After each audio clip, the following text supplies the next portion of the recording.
punya kekuatan seperti yang sebelumnya Mas Supri ceritakan, itu untuk apa? Apa efeknya? Manfaatnya untuk apa sih? Manfaatnya saya untuk balas dendam.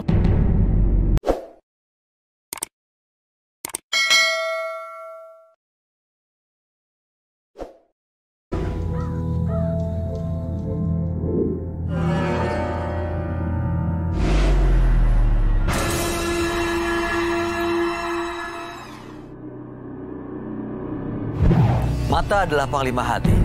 Segala yang kita kerjakan adalah wujud misteri yang bergejolak dalam hati. Baik, buruk, kejam, pilu, sampai kisah ironis. Semua akan kita kuak di sini, menembus mata batin. Program ini akan menghadirkan orang-orang yang pernah ataupun masih melakukan tindakan di luar batas kewajaran.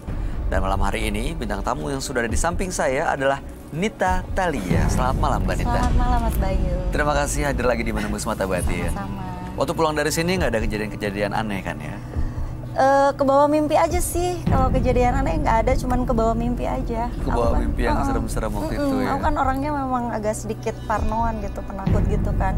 Masih ingat gak mimpinya kayak gimana? Terakhir itu kan waktu itu partisipan ketiga itu kan lumayan agak beringas gitu kan. Nah itu kebawa mimpi gitu. Jadi si partisipan ketiga itu kejar-kejar aku gitu. Tapi setelah itu nggak ada dong dalam kehidupannya tiba-tiba ada makhluk gaib yang cuma ingin mimpi ngejar. aja. Cuma masih kebayang aja sampai sekarang gitu. Makanya ini sekarang agak deg-degan juga sih, takut ketemu partisipan yang lebih galak dari yang waktu itu. Iya, karena partisipan yang datang kadang-kadang memang suka menggunakan pesugihan, pengasihan, pelet dan lain-lain. Kita nggak pernah tahu mereka mau ngapain. Iya. Selama ini pernah ada nggak pengalaman mistis yang berkaitan dengan hal seperti itu, Mbak Nita? Kalau pengalaman mistis berkaitan dengan hal itu sih belum pernah ya.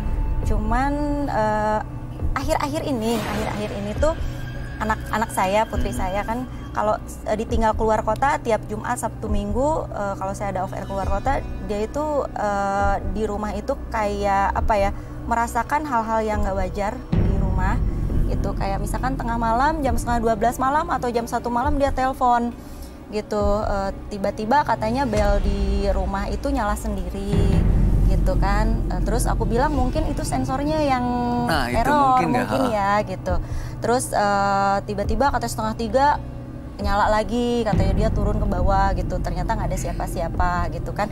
Terus kalau dia lagi belajar di rumah itu tiba-tiba di depan TV itu katanya suka ada orang yang kayak lewat gitu, bayangan putih gitu. Iya, kayak gitu-gitu sih. Terus katanya kamar dia kan di lantai 2, terus dapur saya tuh kan di lantai 3 kan. Jadi di dapur itu di atas kayak ada orang lari-lari katanya gitu, kayak kaki anak kecil lari-lari. Ada langkah yang kedengeran gitu. Betul, di atas. terus kayak ada yang narik kursi meja makan. Iya, pasti kedengeran dong dari bawah. Katanya gitu. Itu selalu kejadiannya tuh setiap kalau saya pergi keluar kota gitu. Makanya sekarang itu saya agak was-was kalau ada kerjaan keluar kota. Aduh, takut ada kejadian saya, lagi ya. Karena dia tuh kalau telepon saya kayak ketakutan banget gitu. Kasian sih. Makanya kalau di rumah saya kadang-kadang kok kalau aku ada di rumah kok nggak ada ya kejadian-kejadian kayak gitu. Aduh, mudah-mudahan nggak pernah ada kejadian aneh lagi ya Mbak ya. Walaupun keluar kota, anaknya juga baik-baik aja di rumah. Amin. Kita segera ketemu dengan partisipan kita yang pertama ya Mbak Nita. Berikut ini akan hadir seorang pria yang rela melakukan ritual mistis untuk balas dendam. Malam hari ini kami akan panggil dia dengan nama samaran. Kami persilahkan Supri.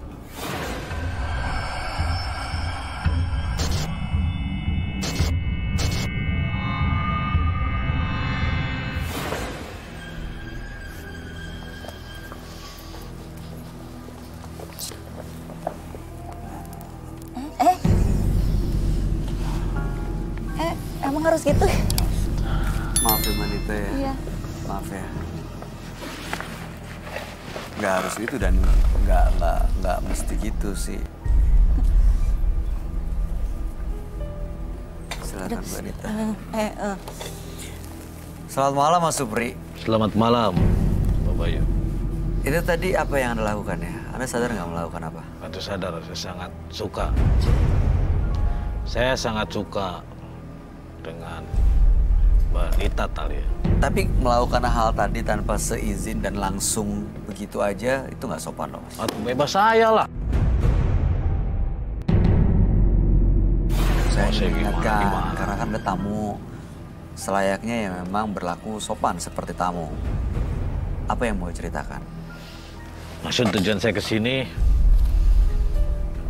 saya merasa sangat kecewa dari kecil karena tidak ada teman yang selalu menemani saya. Saya merasa dikucilkan dari kecil sampai sekarang saya tidak punya teman. Maksud saya ke sini karena saya pun banyak beban dalam diri saya. Merasa saya sangat ketakutan dengan apa yang saya miliki, termasuk kekuatan. Sebentar, pelan-pelan. Sebelum sampai ke kekuatan, itu waktu dikucilkan alasannya apa ya? Alasannya karena kehidupan lah, kehidupan ekonomi. Anda jadi merasa diremehkan. Ya, Lalu membuat Anda datang ke satu tempat betul, untuk berguru betul. atau minta sesuatu. Ya, Oke, di sana apa yang dilakukan? ritual di sana salah satu gunung lah. Saya sampai tidak makan 40 hari. Nah, gimana mungkin? Gak makan sama sekali? Bisa. Kalau kita punya niatan kuat pasti bisa. Tapi minum? Minum, makan yang enggak. Di sana terus, di gunung itu? Di sana terus. Sampai 40 hari. Setelah itu apa yang Anda dapatkan? Setelah itu saya memiliki satu kekuatan lah. Memiliki kekuatan yang saya juga tidak tahu kekuatan itu datangnya dari mana. Cuma saya hanya diberikan warisan oleh guru saya, suruh bawa salah satu jimat ini. Dan saya bawa sampai sekarang. Saya pun merasa selalu ketakutan dengan apa yang saya miliki. Oke, dengan ilmu atau punya kekuatan seperti yang sebelumnya Mas Supri ceritakan, itu untuk apa? Apa efeknya? Manfaatnya untuk apa sih? Manfaatnya saya untuk balas dendam. Ke orang-orang yang mengucilkan itu? Betul. Dengan cara? Dengan cara seperti teluh. Ngirim teluh? Ya. Mereka kondisinya seperti apa sekarang? Mereka sekarang sampai detik ini, mereka tidak ada daging. Kurus kering gitu? Cuma kulit dan tulang. Ada banyak korbannya? Kurang lebih ada 10. Dan setelah kejadian itu, Anda merasa tidak tenang karena dihantui? Betul. Sosok seperti apa? Dia tinggi hitam. Malam hari ini kesini untuk apa? Saya pengen hidup normal lagi. Pengen hidup saya normal seperti biasa tanpa ada yang selalu mengganggu dalam kehidupan saya. Apa yang bikin Anda berpikir seperti itu?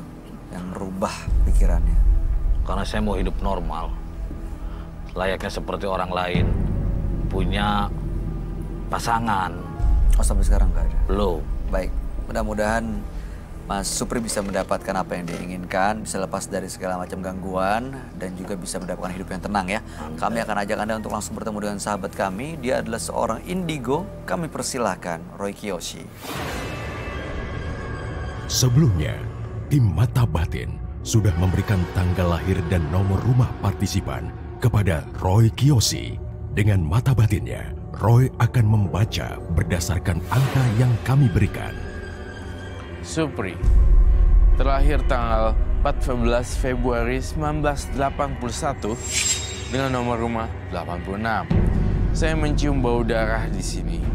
Saya sangat takut ketika membacakan namanya dan membacakan pikirannya. Ia sosok yang tidak mudah menyerah dalam segala hal. Sama seperti ia tidak menyerah untuk menyakiti orang lain. Masa lalu yang kelam dan penuh hinaan membuat jiwanya menjadi pemberontak. Saya melihat sosok kakek-kakek menyeramkan dan berdarah-darah.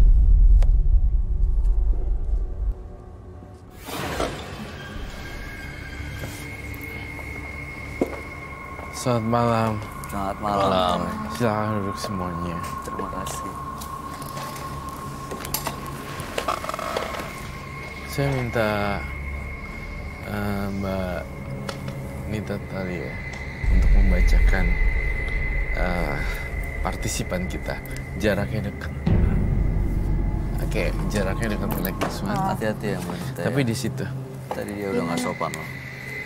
Maksudnya jarak dekat ini? Akunya ke situ. Dan pakai kursi bacain. Supri. Saya minta bunga ya. Bunga Hati-hati ya tanpa Mbak. air. Saya jagain. Tapi dari awal udah gak sopan loh, Mbak ditanya tadi. Di sini Iya.